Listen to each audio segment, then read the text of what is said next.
I know paper was very different from the papers from last years. It was a bit tricky, it was difficult, it was lengthy and all. But the motive of this video is just to let you know, if I was the one who was attempting paper, how would I approach the questions, and irrespective of the fact that questions were very different and difficult, हम उस question को कैसे attempt करते, हम उसमें क्या tricks या जो भी हमारा elimination है लगाने की कोशिश करते. मैं ये करता था जब मेरे पास 20 question या उससे ज़्यादा होते थे जो मेरे को नहीं लगता था कि मेरे को आते हैं, मैं उनको छोड़ता नहीं था. जब पेपर टफ है, जब पेपर डाइसी है, जब आपको लग रहा है कि क्या चल रहा है पेपर में, तो आंसर मत ढूंढो. You just have to find what is the incorrect, find it, eliminate. This paper was not the test of your knowledge per se, it was the test of how what type of mindset you are. Yeah, how can are you the person who can take control of your nerves or not? आप cool रहते हो कि नहीं pressure situations में, अपना temperament maintain and करते हो कि how well नहीं? you are able to adapt in the change. मैं 2 prelims फेल हुआ इसीलिए क्योंकि 23 का पेपर देख के मेरे को पसीने आ गए थे कि भाई ये क्या पेपर है.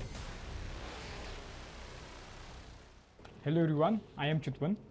And hello everyone, I am Ujjwal. We are here to discuss the 2026 prelims paper. I know paper was very different from the papers from last years. It was a bit tricky, it was difficult, it was lengthy and all. But the motive of this video is just to let you know, if I was the one who was attempting paper, how would I approach the questions, and irrespective of the fact that questions were very different and difficult, हम उस question को कैसे attempt करते, हम उसमें क्या tricks या जो भी हमारा elimination है लगाने की कोशिश करते. This is not to tell you that कि we are better than you in any way. Of course, the examination scenario is very different from a well-lit studio here. But what we are trying to tell you is, if you get this kind of paper the next year also, how would we think you should approach it, और आपको कैसे इसको करना चाहिए. So, with this, let's start with the paper. Start the paper.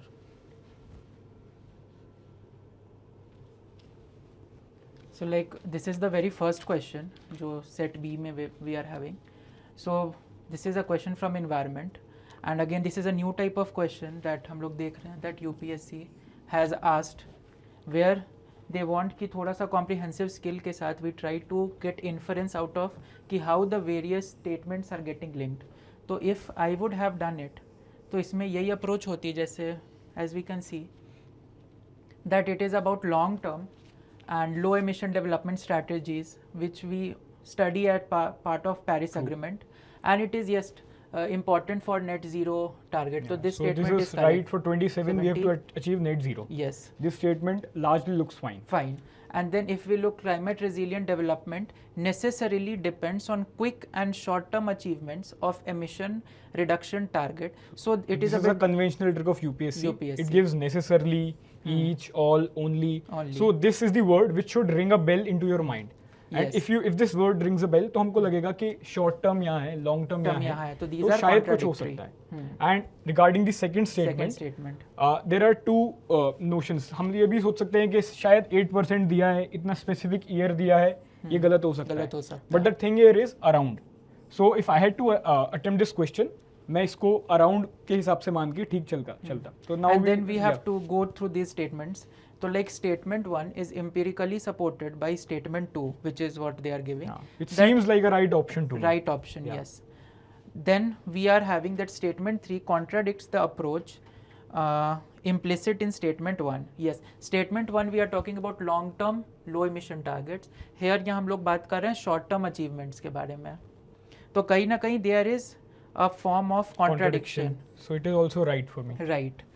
But then when we see कि statement 1 और statement 3 together, यदि मतलब if we look statement 2 में contradiction की बात हो रही है, statement 3 में complementary होने की बात हो रही है, तो these two approaches are they don't establish a premise for premise, it. yes. Hence the third is gone. So if third is gone and we know 1 and 2 are okay, easily we can तो go मैं to the भी 1 and 2 को हम लोग opt करते हैं. So the question number 2 here, it is about Hulok Gibbons. Hulok Gibbons has been in news in the PTs and in the environment static portions for a very long time for now. We have studied it. Yeah, naturally you have studied it. The one thing we should know is कि IUCN की red list में this is endangered. This is given. अगर आप कोई भी video देखो, कोई भी सोर्स से पढ़ोगे, तो इतना आपको याद आना चाहिए. But if you don't do it also, and also Northeast India we see. Yeah. We look that it is the only. That is true. Northeast that we But find. only if you have seen Hulok Gibbon कभी पहले भी, तो उससे आपको ये समझ में आएगा Hulok Gibbon थोड़ा बंदर जैसा लगता है. वो the thing is It's not like gorillas gorilla. जैसा नहीं लगता और वो इतना स्ट्रॉन्ग एंड हैवी नहीं है। Hmm. और एक और चीज अगर मैं पढ़ता तो मेरे दिमाग में आती है, अगर कोई स्ट्रॉन्ग एंड हैवी है तो उसको एजाइल होने में बड़ी दिक्कत आएगी। Hmm. बट यहाँ पे येट से उन्होंने ज्वाइन कर रखा है सेंटेंस, तो जहाँ भी ज्वाइनिंग स्टेटमेंट्स हो येट एंड डिस्पाइट बिकॉज, तो इन पे थोड़ा आपको थोड़ा बेल सा- रिंग करना चाहिए। एंड ऑल्सो एक चीज़ जो मैं ये समझ पा रहा हूँ कि whenever we are looking at any species, तो एक बार उनकी इमेज देख लेनी चाहिए, that will like give the imprint in our mind कि जब हम पढ़ रहे हैं। तो इस कारण से since I have seen, you also have seen the image, तो now we know that this is incorrect statement, it Yeah. Is not like So we eliminate 3 from Three here. of- We have 1 and 1 and 2 only. So 1 is inevitably right, even Right. if you don't know it is endangered. Yes, पर आप 1 को यहाँ से हटा नहीं सकते। हटा नहीं सकते। अब this you are in 50-50 situation, I won't say कि मेरे को पता है कि स्टेटमेंट 2 सही है कि नहीं। Here you have to take a guess, either you can pick up 1 only or 1 and 2. 1 and 2 only. You won't say कि मेरे को पहले से पता था, ये झूठ होगा, क्योंकि मैं भी यहाँ पे कंफ्यूज होता, कंफ्यूज हो, बट मैं 50-50 पे एटलीस्ट पहुंच जाता। And if you are reaching 50-50, I'd say you'll be fool if you don't attempt a question. Your main aim in this kind of paper is to be attempt more questions, जिससे the rule of number apply हो।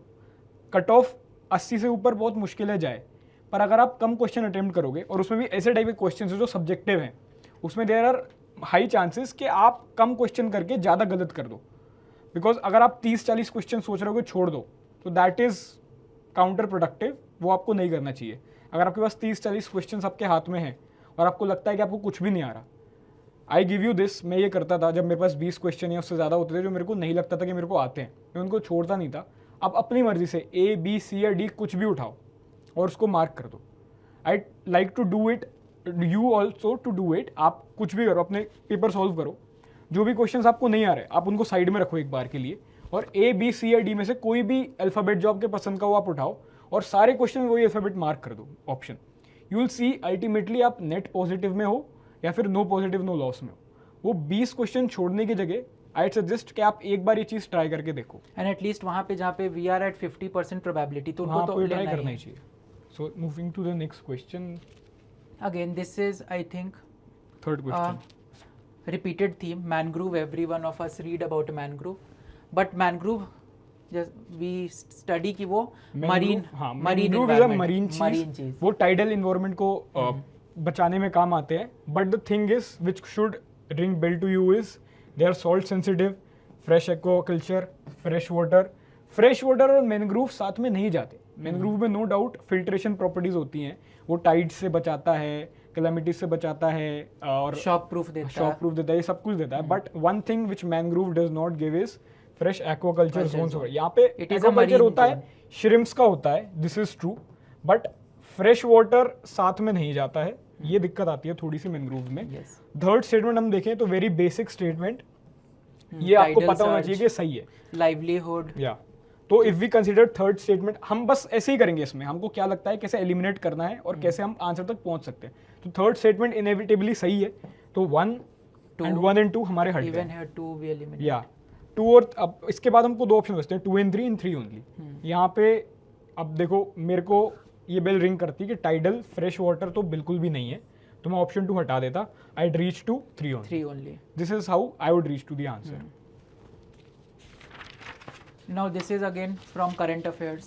Vizhinjam International Seaport in Kerala has been in news for the past 2 years. This is a type of current affair, Current affairs. 1 year old current affair ही है ये। affairs, yes. ये आपको पता होना चाहिए। Vizhinjam is the transshipment port, Port and deep जिसको port. हाँ डीप पोर्ट है, और उसको हमको अपना मलक्का पे जो प्रेशर है वो थोड़ा कम करने के लिए या इंडिया को ग्लोबल सप्लाई चेन के पार्ट बनाने के लिए यूज कर रहे हैं। Or reduced dependency to some extent. True. So एक और 1 एक्सक्लूसिवली टर्म आ गया, ये टर्म आपको बेल रिंग कर दिए। ये बिल्कुल बेसिक कन्वेंशनल यूपीएससी की ट्रिक्स है जो हर पेपर में लगती है और यहाँ भी लगेगी। और And again eliminate. We Eliminate, cannot completely exactly. eliminate. Eliminate the need of foreign collaborations. India is a very strong country, पर फॉरेन कोलैबोरेशन के लिए required. एलिमिनेट करने के लिए हमको अभी और कुछ साल तो लगेंगे। So any kind of this statement shall be considered as wrong only. So the second statement says by focusing primarily on passenger cruise tourism, heritage shipping, heritage destination. अगर आपने थोड़ा भी विंजिज्म के बारे में पढ़ा हुआ है तो आपको पता है कि ये इसका बिल्कुल भी It is नहीं है। generally known कि उसकी डेप्थ ज़्यादा है और we will reduce the Yeah. And third statement is a very basic statement. इसको हम अगर सही मान के चलते हैं तो will easily reach to 3 3 only. But again dependent on current affairs that Yeah. how much we have. मतलब it is a easy current affair, ये आपको पढ़ना होना चाहिए. So the question number 5. From a direct question from Indian rivers, we are having antecedent drainage system. So we find, and all of these are antecedent rivers. This we have studied. But again now we are having that it flows through 3 countries. So अब again 3 countries में ये हट जाएगा तीसरा हाँ, अपना. तीसरा is तो originating in तीसरा Sikkim. एलिमिनेट हो गया इस ऑप्शन से. Yes. तो एक ऑप्शन हमने ऐसे एलिमिनेट कर दिया. अब इसके बाद आया Important river for irrigation. या तो like अब इंडियन सब कॉन्टिनेंट के हिसाब से हमको देखना है. तो इंडस, सतलज, ब्रह्मपुत्र तीनों इसमें फिट हो रहे हैं. फिट हो रहा है. बट द थिंग इज अगर हम एक बार के लिए इसको छोड़ के थर्ड पे आए, फोर्थ ऑप्शन पे, डज नॉट फॉर्म डिस्ट्रीब्यूटरी, तो तो यहाँ से ब्रह्मपुत्र हट जाएगा. ये ब्रह्मपुत्र डिस्ट्रीब्यूटरी बनाता है नीचे जाके. इवन तो इंडस ऊपर, हाँ, ऊपर से भी बना के आता है. और इंडस भी ऊपर डिस्ट्रीब्यूटरीज भी बनाता है.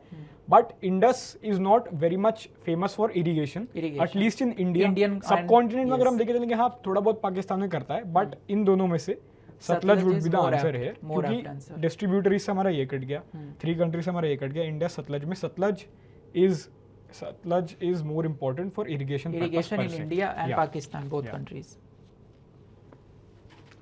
Now this is a fact based question that we are seeing. ये कि either तो you हाँ. know it or you don't know it.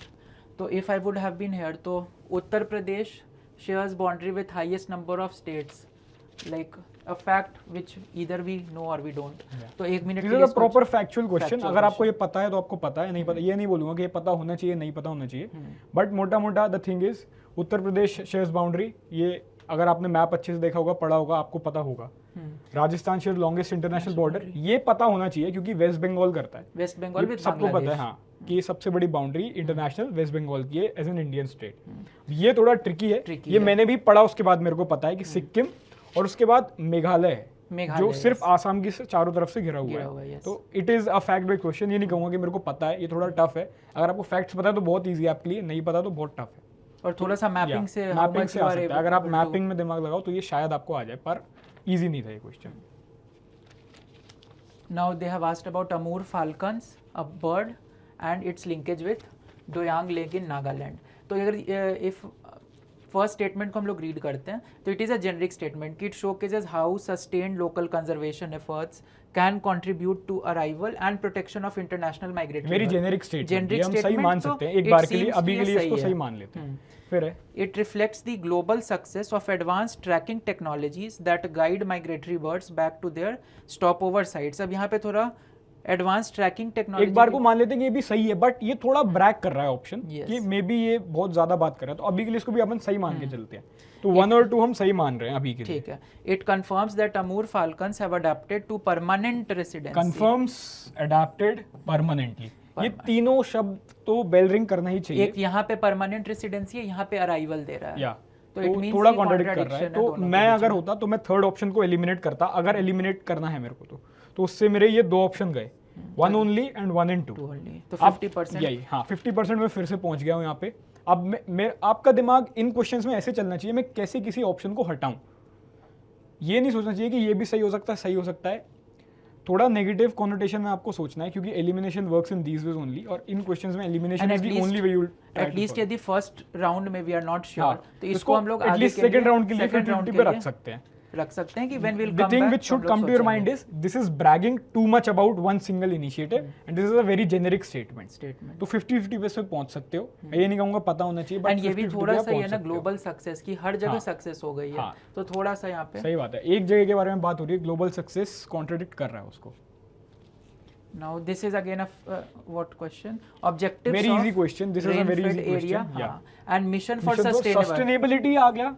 Sustainability और मोनोकल्चर कभी साथ में नहीं जाते, और राइस कल्टीवेशन और सस्टेनेबिलिटी भी कभी साथ में जाते. अगर आप सस्टेनेबल हो तो आप मल्टीपल क्रॉपिंग करोगे, इंटीग्रेटेड फार्मिंग करोगे, एग्जैक्टली आप केमिकल्स को हटाने की कोशिश करोगे, सब कुछ करोगे. बट आप मोनोकल्चर और राइस कल्टीवेशन पर से, इसमें भी आपको लिखा नहीं है कि आप सेरिकल्चर कर रहे हो, और that too in irrigated region में जहां पे वाटर हम लोग इरिगेट कर रहे हैं, नेचुरली वाटर अवेलेबल है. ये this is a easy question. यहां पे आपको डायरेक्टली थर्ड पे पहुंच जाना चाहिए था. This is now this is current एरी अफेयर, सिल्क। ये पीटी में भी था, मैंने करंट अफेयर में पढ़ा है, न्यूज़पेपर में भी आया था। This is a very easy question, और जो स्टेटमेंट्स है they are very Generic. Generic. It allows India to export complete to high end markets, Market. Very good, Generally chemical free, true. True. It confirms that. That it meets international safety अब standards. International safety की बात है और यहाँ पे certification, तो हाँ कुछ हम लोगों ने कुछ होगा। स्टैंडर्ड्स बनाए हैं। तो यहाँ पे आप इजीली सी पे पहुंच सकते हो, क्योंकि क्वेश्चन इजी दिख रहा है। अब इसमें ज़बरदस्ती एलिमिनेशन लगाने की ज़रूरत शायद आपको नहीं पड़नी चाहिए, और अगर आपने थोड़ा बहुत भी करंट अफेयर ठीक से पढ़ा होगा तो आपको ये सर्टिफिकेशन के बारे में पता होना चाहिए। यस, इजी क्वेश्चन अगेन, ये स्ट्रेट ऑफ हॉर्मुज हैज ये बीन इतना इन news न्यूज़, में ये- predictable yeah, topics. so that is mapping something, करेंगे yeah. तो ऑब्वियस है कि बहरीन एंड कतर, इजिप्ट का कोई लेना देना नहीं है, सीरिया का कोई लेना देना नहीं है, तो तो this is again a 1 year current affair easy question. ये तो बहुत न्यूज़ में था, तो थोड़ा मैपिंग से हो मैपिंग जाता से है हो जाएगा ये। Now this is again a kind of ये टफ क्वेश्चन Tough है, question बट है। मेरे एक दोस्त ने मेरे को ट्रिक बताई, उसने ये क्वेश्चन कैसे सॉल्व किया मैं आपको वो बताता हूँ। ये मैंने नहीं किया ऐसा, उसने मेरे को ये बताया। अब यहाँ पे अगर आपको वॉल्केनो के बारे में बात चल रही है, वॉल्केनोस कहाँ होते हैं? प्लेट बाउंड्रीज पे, कन्वर्जेंट प्लेट बाउंड्रीज पे। तो अब यहाँ पे आप कंट्रीज पे आओ, तो प्लेट बाउंड्री पे इक्वेडोर आता है। पेरू में हम देखते हैं कि वॉल्केनोज हैं पर इतने एक्टिव नहीं है, डोरमेंट पे, तो एक बार के लिए इसको हटा सकते हैं। बोलीविया और कोलंबिया प्लेट बाउंड्रीज से थोड़े दूर है, एग्जैक्टली इतनी एक्टिव प्लेट बाउंड्रीज नहीं है। तो इन सब में सबसे ज़्यादा रेलेवेंट ऑप्शन लगता है इक्वेडोर। अगेन ये बिल्कुल, अगर आपको ये चीज़ आप कुछ भी रिलेट नहीं कर पा रहे हैं तो आपको इस क्वेश्चन को छोड़ देना है। मैं होता तो शायद हाँ, छोड़ देता। मैं होता तो भी छोड़ देता, बट मेरे दोस्त ने मेरे को ये बताया, इसलिए मैं आपको बता रहा हूँ कि उसने कैसे इसको डिसाइफर किया। तो the one thing is plate boundaries होना चाहिए और वहाँ एक्टिव वॉल्केनोज होने चाहिए। तो पेरू में एक्टिव वॉल्केनोज नहीं है, और Bolivia Colombia active plate boundaries के ऊपर सिचुएटेड नहीं है। तो इस हिसाब से उसने इक्वेडोर मार्क किया। मैं होता तो मैं भी छोड़ता ये क्वेश्चन फॉर श्योर। ये अब अगेन करंट अफेयर्स का क्वेश्चन है। अगर हम लोग इन्वायरमेंट में पार्क्स एंड टाइगर रिजर्व्स पढ़ रहे हैं तो ये काफी ज्यादा ये भी PT में था। पीटी में था, हाँ। हाँ। एंड वी नो कि ये टाइगर रिजर्व बना है, यदि करंट अफेयर्स ये फॉलो बहुत ज़्यादा कर। करंट अफेयर्स में था, मेंस के लिए भी आपने पढ़ा होगा तो ये पढ़ा होगा। एंड माधव, तो मैंने ऐसे ही याद किया था कि माधव इज इन मध्य प्रदेश, राजस्थान से इसकी कोई लिंकेज नहीं थी। मैं क्योंकि थोड़ा मध्य प्रदेश से हूँ इसलिए मेरे को अनड्यू एडवांटेज मिल जाता है। मैंने इंटरव्यू के लिए इसको पढ़ा था, इसलिए अभी मेरे को पता है कि ये बॉर्डर एरिया को शेयर नहीं कर रहा है। इट इज कम्प्लीटली, मैंने ऐसे याद किया था माधव एंड मध्य, तो उस हिसाब से 3 we are able to eliminate. Again coming to 1 and 2, A and B 50% 50% ये पे आ गया। पता होना चाहिए। मतलब ये तो बहुत ज़्यादा रेलेवेंट करंट अफेयर है, न्यूज़ में, पेपर में, मैगजीन्स में आता रहता है। तो that is 1 year current affair, यहाँ से हो जाएगा एक हो क्वेश्चन जाएगा ये। Now this is climate of Andaman and Nicobar islands. ये हम लोग जब क्लाइमेटोलॉजी पढ़ते हैं इंडिया की तो उसमें देखते हैं। तो अगेन हम लोग जानते हैं कि it is a humid tropical climate, वहाँ पे काफ़ी ज़्यादा ट्रॉपिकल फॉरेस्ट है, इसको सही मान सकते सही हैं। मान लेते हैं। It receives rainfall from south west monsoon, या साउथ वेस्ट मानसून जाके बैक आती है इंडिया में, एंड जब वो वापस जाती है तो वहाँ पे रेनफॉल तो होता है। ये दोनों statements are sort of contradictory to each other. Yes, क्योंकि दिसंबर से मई में बारिश हो रही है, हाँ। तो जून, जुलाई, अगस्त, सितंबर, अक्टूबर, जब नवंबर, साउथ वेस्ट का टाइम है, हाँ, तब बारिश नहीं हो रही। तो आपको लगना चाहिए या तो ये सही होगा या तो ये सही होगा। इसको अगर अभी के लिए सही मान के चलते हैं 1 को, तो ये 2 ऑप्शंस यहाँ से एलिमिनेट हो गए। 3 इज ऑलरेडी हाँ, गेटिंग 3 इज ऑलरेडी यहाँ से एलिमिनेट हो गया। तो आपको इसमें डाउट हो रहा था 3 वाले में, तो ये अपने आप हट गया है। तो 1 and 2 पे यहाँ से पहुँच सकते हैं। नाउ दिस इज अगेन, ये एक क्वेश्चन है जो पेनिनसुलर कि block of India. Peninsular block of India का फिजियोग्राफी पूछा है। Yeah. तो हम लोग जानते हैं कि जो वेस्टर्न कोस्ट है that is submerging, eastern coast is emerging. emerging. तो submergence of western coast due to tectonic activities, जैसे ये पढ़ते हैं कि वेस्टर्न घाट्स हैं, ये हुआ है, ये बेसिक ज्योग्राफी फिजिकल का क्वेश्चन है। इसमें आपको रिंग करना चाहिए पहले यहाँ पे, deep V shaped rivers valley formed by fast flowing rivers. Peninsular blocks के रिवर मेनली फास्ट फ्लोइंग में हम लोग नहीं गिनते, वो हम लोग हिमालयन सिस्टर के रिवर्स को गिनते हैं, जो रैपिड्स गंगा होते हैं, वंगा जाते हैं, वहाँ पे youthful रैपिड्स stage। बनते हैं, यूथ स्टेज में होते हैं, वहाँ बनता है। तो दिस स्टेटमेंट में एंटायरली एलिमिनेट कर देता, क्योंकि ये मेरे को झूठ लग रहा है। इससे ये 2 ऑप्शंस मेरे फिर गए, मैं फिर 50-50 पे यहाँ पे पहुंच गया। अब महेंद्रगिरी हिल्स ओडिशा में हम लोग रीड करते हैं that it is one of the this is a static knowledge, Static अगर आपको है knowledge। तो आप यहाँ पहुंच जाओगे, नहीं तो आप एटलीस्ट 50-50 पे इसमें पहुंच जाओगे। पहुंच जाएंगे, हाँ। मेरे को ये नहीं पता था सेकंड ऑप्शन, मैं झूठ नहीं बोलूंगा, बट मैं 50-50 पे पहुंच जाता। I would have marked B, क्योंकि Mahendragiri and Velikonda hills mapping में देखते हैं, दे आर रेसिडुअल माउंटेन्स हैं। ट्रू, क्योंकि कोस्टल एरियाज में यंग फोल्ड माउंटेन्स इंडिया में है भी नहीं। और ब्लॉक माउंटेन्स भी ज्यादा हाँ, नहीं तो है। उस हिसाब से मैं इस पे जाता। ये मैं गट पे जाता, मैं 100% श्योर नहीं होता, बट या मैं 1 and 2 और 1 में यहाँ पे पहुंच I would have marked B for Yeah. It sure. अब ये अगेन वो जो स्टेटमेंट Yeah. नई अब टाइप के देखो आए हैं, जैसे सीसेट टाइप का क्वेश्चन है तो आइट से इसको सीसेट जैसे देखो, सीसेट में कोई रीजन और सेशन का क्वेश्चन आता है तो क्या करना है, ये 1 2 3 इन स्टेटमेंट्स को अभी के लिए एक बार सही मान के चलो कि ये तो सही है ही सही है। है। अब अगर ये सही है तो the question is Sagarmala project to achieve port led economic development cost effective sustainable, बहुत सही अच्छा है। स्टेटमेंट लग रहा है, हाँ। ये सही हो सकता है, Port led जेनेरिक है। स्टेटमेंट है, यस। ठीक है। उसके बाद success of Sagarmala is reflected in significant growth of coastal and inland Inland waterways, waterway, ठीक है, yes. ये भी बेसिक है, अच्छा हो सकता है कि ये सही हो। हो सकता है ये। सागरमाला टू आत्मनिर्भर भारत विकसित भारत, ये भी ठीक है। तो वही मैं कह रहा हूँ कि आपको Broadly कंसीडर तीनों करना सही है, मेनली गलती नहीं निकालना इनमें, आपको अपना एलिमिनेशन वाला दिमाग चलाना है यहाँ पे। ये आगे भी आए, सीसेट में भी आए for that matter of fact, आपको कंसीडर करना है कि ये सही ही है। अब जब यहाँ से अब चलो तो इट इज वैलिडेटिंग, स्टेटमेंट 2 बोल रहा है that we are seeing success and success in terms of improved port ranking. तो स्टेटमेंट 2 एक तरीके से वैलिडेट कर रहा है कि जो स्टेटमेंट 1 में हमने स्ट्रैटेजी विजन किया दैट इज करेक्ट। तो हाँ, ये स्टेटमेंट सही लग रहा है। उसके बाद स्टेटमेंट 3 विच इज़ अबाउट कि लॉन्ग टर्म हमारी स्ट्रैटेजी क्या है, कि 2047 में क्या करना है और आत्मनिर्भर भारत कैसे बनाना है। तो it is extending the objective of statement 1 by embedding them in future oriented. दोनों बेसिक हैं। बेसिक है। अब third is where the contradiction part comes. तो कॉन्ट्रडिक्ट आ गया वर्ड तो वैसे भी सोचना है, by focusing only on traditional infrastructure, यहाँ लिखा है और ये लिखा है सस्टेनेबल, और यहाँ पे इनोवेशन लिखा है तो और यहाँ जाता पे ही नहीं है। ट्रेडिशनल लिखा है। हाँ, तो तो three हट स्टेटमेंट 1 जाएगा। Contradict statement 3 bye focusing on traditional infrastructure instead of modern innovation, ये नहीं है। स्टेटमेंट 1 इज नॉट, मतलब ये कॉन्ट्रडिक्टरी नहीं तो हो रहा आई है, वुड तो have eliminated 3 eliminate- for yeah. Sure. और फिर 3 और 2 मुझे सही लग रहा है क्योंकि 3 is extending the objective, correct है। तो I would have gone with B for sure. हाँ, तो 1 कॉन्ट्रडिक्ट नहीं कर रहा 3 को, ये बिल्कुल गलत है। तो यहाँ से हमने ये 2 हटा लिए और दोनों जेनेरिक स्टेटमेंट में सही लग रहे हैं, तो सही हो जाएगा इससे। अब ये थोड़ा सा बाउंसर हाँ, ये फैक्चुअल बाउंसर क्वेश्चन है है बिल्कुल, अगर आपको पता है तो पता पता है, है। नहीं पता तो नहीं पता। एंड इसमें इस टाइप ऐसा के कुछ नहीं है। यूपीएससी क्वेश्चंस डालता है। लास्ट टाइम भी हाँ। एक पिकॉक टैंट्रम करके कुछ आया था, तो if you know I would have skipped it. इसमें बस एक चीज you should have kept in mind, अगर आपको ये वर्ड्स दिखते हैं एंडेमिक, एक्सटेंट, ओनली, मैं ये नहीं कह रहा सही है या गलत है, इस पॉइंट पे आपको कुछ दिमाग में आना चाहिए कि क्या ये सही है या गलत है। तो यहाँ से बैकवर्ड लिंकेज अगर आप कर सकते हो तो शायद आप इस क्वेश्चन के अंत तक पहुंच जाओ, शायद। अब तायो होम, this is a very simple question, इसमें हम ज्यादा टाइम नहीं लेंगे। सबको पता है कि वो बरियल्स होते थे, बरियल हर पेपर में, हर पीटी में, हर जगह सब कुछ लिखा हुआ था कि ये एंड है। यूनेस्को हम लोग प्रिपेयर करके भी यूनेस्को हम प्रिपेयर करके जाते हैं। आर्मी के लिए बिल्कुल नहीं होता था, रिक्रिएशन के लिए भी नहीं होता था, और जब आर्मी के लिए नहीं तो बैटल ड्रिल के लिए भी नहीं है, ये बस बरियल This ग्राउंड is होते a हैं। doable very question. Very simple question. This is again हाँ, this is a tough question, Tough मान सकता हूँ कि नहीं, पर इसको मैं कैसे अप्रोच करता पर्सनली मैं बताता हूँ।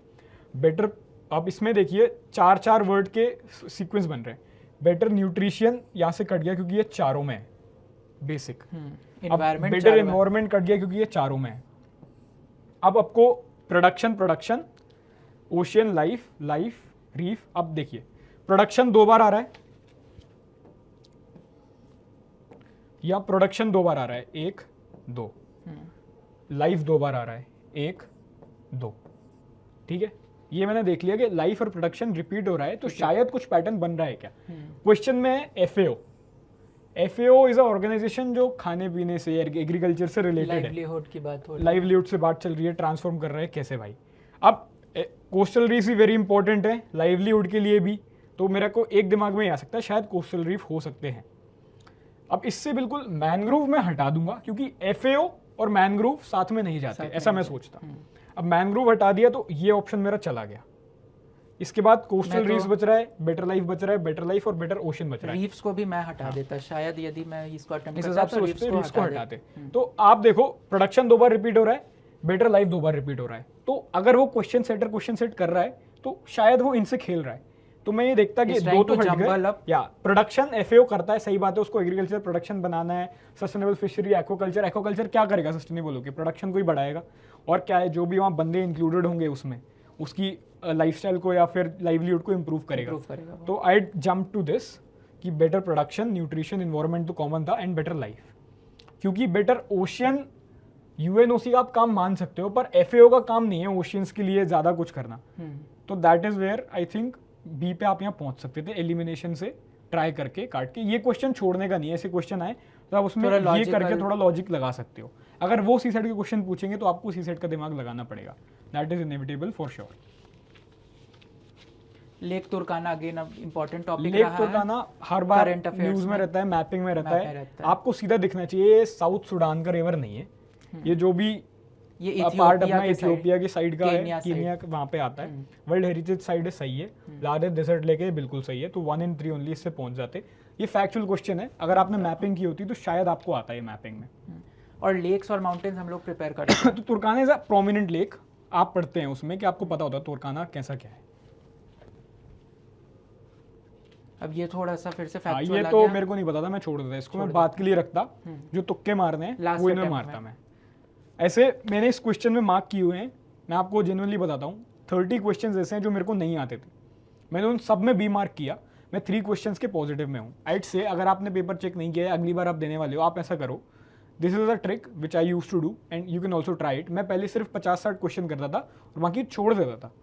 मेरे दोस्त हैं संदेश अक्षत और मैं बैठ के पेपर देखते थे, उन्होंने मेरे को ज़बरदस्ती फोर्स किया कि भाई तू पूरे क्वेश्चन कर, एक बार करके देख। मैंने वो क्वेश्चन करके देखे, मैं 30 के 30 या 20 जो भी होते थे, जो बिल्कुल मेरे को रिमोटली भी नहीं आते थे, मैं उनको एलिमिनेशन ट्राई करता था और उन सब में सेम ऑप्शन लगा देता था। मैं आज तक कभी भी नेट लॉस में नहीं पहुंचा हूँ। एंड That इवन is जो something पूरा we can give it a मॉक्स का try. जो आइडिया है जहाँ पे हम लोग प्रैक्टिस करते हैं हाँ, तो काफी मॉक्स में आप ये ज्यादा ट्राई कर सकते हैं, ट्राई कर सकते हैं I think this will work, क्योंकि और मेरे लिए काफी हद हमेशा वर्क तक किया काफी है। हद तक वो पेपर में काम आती है काम कि वी आती है। Think this is the answer और जब बाहर आते हैं तो शायद वो आंसर वही। सही निकलता तो है। बस अगर आपको लग रहा है कट ऑफ क्लियर नहीं हो रहा तो एक बार गो विथ योर गट। ये भी टफ क्वेश्चन टफ है, मैं क्वेश्चन छोड़ता है, इसको। इसको छोड़ना ही पड़ेगा। Hilton young commission important theme है मॉडर्न हिस्ट्री हाँ, की। ये स्पेक्ट्रम के पीछे के पेजेस में डायरेक्ट लिखा है। अगर आप स्पेक्ट्रम आगे की नहीं भी पढ़ो तो एटलीस्ट आप एक बार पीछे का स्पेक्ट्रम आपको देखना चाहिए। मैंने स्पेक्ट्रम 3 बार पढ़ी थी, इसलिए मैं श्योर था कि ये हिल्टन यंग कमीशन से आरबीआई आया था। अब अगर आरबीआई आया है तो मैं ए और डी तक पहुंच गया था। मैं अभी भी श्योर नहीं हुई ए है कि डी है, यहाँ आंसर की में ए मार्क्ड है, बट ए या डी में से कुछ भी हो सकता है। लाइक इंडियन इंपोर्टर्स के लिए नहीं था, ये मेरे को पता था क्योंकि आरबीआई और कॉटन प्रोडक्शन फ्रॉम इंडिया। एक और एक ये नहीं इवन थे इन एक्सचेंज दोनों रेट की बात हो रही थी। ब्रिटिशर्स वर लाइक कि हम लोग जो यहाँ से हम लोग रेमिटांसेस सेंड हाँ, कर रहे हैं, हमको महंगा जो पड़ता है। ट्रांसफर कर रहे हैं, वो पैरिटी पे रहे Yeah, इंडिया true. और तो दैट इज द थिंग। अगर आप स्पेक्ट्रम के पीछे के पेजेस पढ़ेंगे तो हिल्टन यंग कमीशन उसमें बहुत प्रोमिनेंटली लिखा भी है और आता भी है कि आरबीआई इससे स्टैब्लिश हुआ था, तो कुछ इसके आसपास होना चाहिए था। तो वही 50-50 तक इसमें भी पहुंच सकते थे आप। हाँ, फिर अगेन यहाँ पे थोड़ा इन्फरेंस बेस्ड है क्वेश्चन। अब इसको हम लोग ऐसे देख सकते हैं कि पाली टेक्स्ट के बारे में कुछ चीज़ें गिवन है, दैट फर्स्ट डेफिनेट रेफरेंस है क्वाइंस का, और ये हम लोग पढ़ते भी है कहाँ अब पन्ना वही निखा। सीसेट वाली लॉजिक है, इन Logic. दोनों को आप सही मान के चलो। एक बार को मैं मान लिया ये सब कुछ जो भी लिखा है ये सब कुछ सही सही है। है। अब मैं इन स्टेटमेंट्स को पढ़ता हूँ। The above statements have been associated which of the following. Following अब अर्बन लाइफ कैसे आएगी? जब करेंसी सिस्टम आएगा, कॉइन्स आएंगे, कॉइन्स आएंगे, तो अगर ये सच है तो ये भी सच है, हाँ, और मनी इकोनॉमी भी आ रही है, बार्टर क्योंकि सिस्टम कॉइन्स आ रहे हैं इजीली। इस अकेले स्टेटमेंट से ये दोनों सही है। फिर literary evidence of collaborate with punch mark Archaeological coins, वही Panchmark, कॉइन से रिलेटेड है। एक्चुअली ये क्या है कि पाली टेक्स्ट आ रही है हमारी, वो जब बुद्धिज्म जैनिज्म हाँ, आ रहे हैं हाँ। महाजनपद में, और उसी वक्त पहली बार कॉइन्स आ रहे हैं, तो इट इज ऑल्सो करेक्ट। अगर मतलब अगर आपको भाई जैसे पता है कि क्या है तो ठीक है, बाकी मेरे को अगर पता नहीं है मैं सीसेट लॉजिक से चलूंगा। जैसे मैं एक पिछले वाले क्वेश्चन में था कि ये दोनों 100% सही हैं। अगर ये दोनों 100% सही हैं तो ये दोनों भी पक्का सही हैं, तो मैं बहुत लगा के आ जाता, इसमें ज़्यादा दिमाग नहीं लगाता, क्योंकि मेरे को पॉलिटिक्स में क्या लिखा है कब आए मेरे को इतने अच्छे से याद नहीं था, पर मैं इसको ऐसे देखता। We can assume. अब यहाँ पे पूछा है नागरा स्टाइल टेम्पल्स के बारे में। यदि मैं होता इन द पेपर तो आई वुड हैव अज्यूम्ड कि बादामी, आईहोल एंड पट्टादक्कल ये तीनों चालुक्यंस हैं। तो अगर ये चालुक्यन से डेक्कन में आ रहे हैं तो they are Vesara type temple. ठीक तो है, इसमें ये 3 तो पक्का है, 3 तो ये पक्का सब है। पढ़ते हैं, किसी भी बुक से पढ़ोगे तो ये दशावतार टेम्पल ऑफ देवगढ़ हमेशा रहता है, तो इससे अपने एक ये एलिमिनेट हो गया। अब 3 इन तीनों में 4 मैं तो 3 को मार्क करता पेपर में, क्योंकि लाइक अगेन अगर इसका आंसर 2 and 3 है भी तो वी कैन नॉट एक्सपेक्ट ना कि एवरीबॉडी नोज अबाउट ऐसे सोचना, ये ट्रिक क्वेश्चन था। अगर मैं भी ऐसे ही सोचता कि ये तो पक्का है और ये तीनों साउथ के टेम्पल्स हैं, तो ये वेसरा या फिर मोस्टली द्रविड़ा स्टाइल के होंगे ही होंगे, नगरा होंगे। मैं इनको नहीं सोचता, मैं भी 3 ओनली लगा के आता। Let's see what answer comes. अब this is a easy Easy question question. Because I am Jain, मेरे को पता है कि गतियां 4 होती हैं, मनुष्य गति, त्रियंश गति, देव गति और नरक गति। नरक गति। तो उसमें डेमी गॉडेस वैसे नहीं होता, बट यक्ष, अगर आप यक्षी, इसको वैसे भी बुद्धिस्ट। जो यक्ष यक्षनी बुद्धिस्ट कॉन्सेप्ट है तो वो यहाँ से हट जाएगा मेरे लिए, फॉर माई पर्सनल रीजंस। ये this was a very easy And question. like Jainism, Buddhism, we are trying to study. यार जैनिज्म बुद्धिज्म हर साल आता है, सब लोग पढ़ते हैं, पढ़ना भी चाहिए। तो डेमी गॉडेस यहाँ से, यक्षनी यहाँ से हट जाएगी, यक्ष यक्षनी हट जाएगी। हाँ, अब इसको मैं कैसे करता है कि अब पेंटिंग के बारे में मुझे कोई आइडिया नहीं है कि कहाँ पर है, but now UPSC has told कि ये बाग केव्स हैं। तो बाग केव्स को मुझे इतना पता है कि it is a Buddhist site. तो अब मुझे अगर इतना भी पता है कि ये बुद्धिस्ट है, तो यहाँ से मैं 2 ऑप्शन एलिमिनेट कर देता, शिव एंड पार्वती एंड समुद्र मंथन, क्योंकि दीज आर हिंदू कॉन्टेक्स्ट। अब उसके बाद जब मैं ये टर्म देखता कि इट इज़ अबाउट लस्य, तो लस्य हम लोग पढ़ते हैं कि it is about joy, love and everything, तो मैं वहाँ से थोड़ा सा ए एंड बी में कंफ्यूज होता, बट एट द एंड में जॉयस डांस पे जाता, डिपेंडिंग कि लस्य है और Bagh caves. Lasya is a component of Mohiniyattam. अगर आपने वहाँ पे क्लासिकल डांस भी पढ़े हो तो lasya is a main component of Mohiniyattam, which is a dance, which is a folk, या डांस ऐसे पहुँच सकते हो शायद। मेरे को पता नहीं था, मैं अगर पहुँचता तो यही वर्ड कनेक्शन करके पहुँचता, बाकी मेरे को ये क्वेश्चन नहीं पता था। हाँ, now it is a difficult question थोड़ा सा, बस क्योंकि प्लेस वैल्यू के ऊपर पूछा है, इतना नुआंसेस मतलब मेरे को नहीं पता था ये आंसर, मैं बस nuances उसको जानना पढ़ता, मेरे पता को नहीं है। ये लग रहा है कि भाई तीनों जेनेरिक स्टेटमेंट्स हैं, कुछ भी बहुत स्पेसिफिसिटी से नहीं लिखा, तो शायद तीनों सही होंगे, पर मेरे को ये नहीं पता था फॉर श्योर। मैं इसको अटेम्प्ट नहीं we करता should have पहले। tried to हाँ, avoid in the first round. या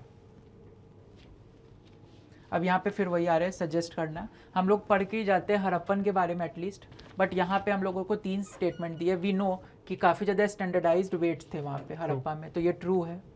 उसके बाद there are house built in large part with baked bricks, हाँ, और काफ़ी स्पेशियस, ये मतलब हम लोग पढ़ के जाते हैं कि यहाँ पे भी अगर ओनली बेक्ड ब्रिज होता, हाँ, तब वो ब्रिक्स, तो मैं हटा देता, क्योंकि ओनली देख के हटाना, पर यहाँ जेनेरिक स्टेटमेंट दिखाए हाँ, तो शायद ये भी सही होगा। सब कुछ होता है। और उसके बाद there is a wide occurrence spindle whorls in the house but absence of spinning wheel. थोड़ा सा ये डाइसी है, 2 मिनट के लिए छोड़ देते हैं। बट लग गया ना, कनेक्टिंग फ्रेज लग गया, ये मेरे दोस्तों ने मेरे को सिखाया है, बट, येट, एंड, और, बिकॉज, ये जहाँ भी आ रहा है तो थोड़ा सा दिमाग में एक वो आना चाहिए, कुछ तो गड़बड़ है। हाँ।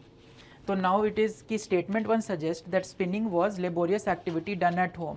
हाँ, मतलब स्टेटमेंट 1 यही तो बता रहा है कि they are in the houses use हो रहे हैं, कोई बड़े स्तर पे यूज हो नहीं रहा है। Statement 2 suggest that extent of scientific knowledge Harappan के पास थी, ये करेक्ट है, बिकॉज वी नो 2 ये इज तो वैसे करेक्ट। भी पता है। Statement 3 suggest emergence of common property. अब यहाँ पे बता रहे हैं कि we are having large houses, own wells, खुद के उनके पास वेल है, अपनी बाथिंग सिस्टम है, और यहाँ पे बोल रहे हैं कि कॉमन प्रॉपर्टी है, तो ये 3 और थोड़ा कॉन्ट्राडिक्ट, तो ये गलत हो दिस इज जाएगा। हाउ यू कैन, तो if we eliminate 3 then we come to A. या ये भी एलिमिनेट हो गया, 3 हटा रहे हैं तो।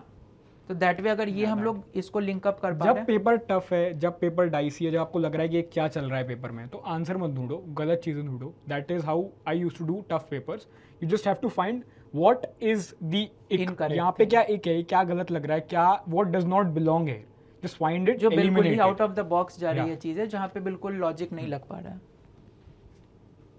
ए का मूवमेंट अभी एक फैक्चुअल क्वेश्चन है, ये फैक्चुअल पता होना चाहिए, ये इसमें पता है इतना कि कुछ इट इज नहीं इन बोलेंगे। अवध, या और ये हुई थी आपको फॉर रेवेन्यू, और ये हुई थी बरदोली इन गुजरात में। तो उस हिसाब से यही जा रहा है कि it is for rents and it is for revenue, तो एक यही जा रहा है। बाकी दिस इज स्टैटिक की नॉलेज, अगर आपने स्टैटिक पढ़ा होगा तो आपको पता होना It चाहिए। is kind of हाँ, easy. मतलब this is not something that tricks can be used. Rigvedic period का एक क्वेश्चन आ रहा है, तो यहाँ पे इरिगेशन की बात हो रही है कि इरिगेशन फ्रॉम वेल्स हम लोग बात कर रहे हैं, फ्लड प्लेन्स एंड ऑल। उसके बाद देखें कि draught animal power was employed to draw water, मतलब कंप्लीटली यहाँ पे इरिगेशन की I बात had हो रही है। absolutely zero idea about this question. I would have left it in the first go. But क्योंकि ये स्टेटमेंट बेस्ड क्वेश्चन है, मैं ट्राई करता कि कुछ तो एलिमिनेट कर दूं यहाँ पे। तो यहाँ पे मेरी तो यही स्ट्रैटेजी रहती कि there is evidence in the Rigveda of the use of ashma chakra, stone pulley wheel and मतलब आई डोंट ये नो, है, that is true. ये पढ़ा होगा जिसने ऋग्वेदिक एरा उसमें लिखा होगा। mentions have been made in Rigved of the use of implements like Parshu, Kulisha and that, मतलब ये sickles, ये जो हम लोग agricultural tools, agriculture tools है, and there is history of use of ox even before Rigved for plowing the land and pulling the carts. तो यहाँ पे यही दिख रहा है कि ऋग्वेदिक एरा के कोट्स हैं, अगर आपने ऋग्वेदिक एरा पढ़ा होगा तो आपको पता होगा। एंड ये काफी इंपॉर्टेंट है कि इंफॉर्मेशन सपोर्ट्स द स्टेटमेंट, कि कौन कौन चीजें सपोर्ट कर रही है। तो इरिगेशन को सपोर्ट करने मतलब भाई हमको इन दोनों को सही मानना ही मानना है।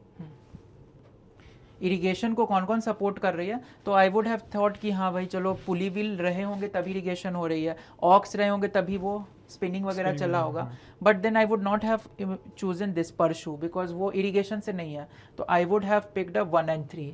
तो यहाँ पे भी डाइसी है, थोड़ा सा बी होगा या सी होगा। स्टैटिक का क्वेश्चन है, अगर नहीं पता तो नहीं पता, इसमें कुछ नहीं कहूँगा कि एकदम यूडेमोनिया होके समझ में आ जाना चाहिए था कि क्या हो दिस रहा आई would have left the question for sure because कोई I would have idea also नहीं left है। it.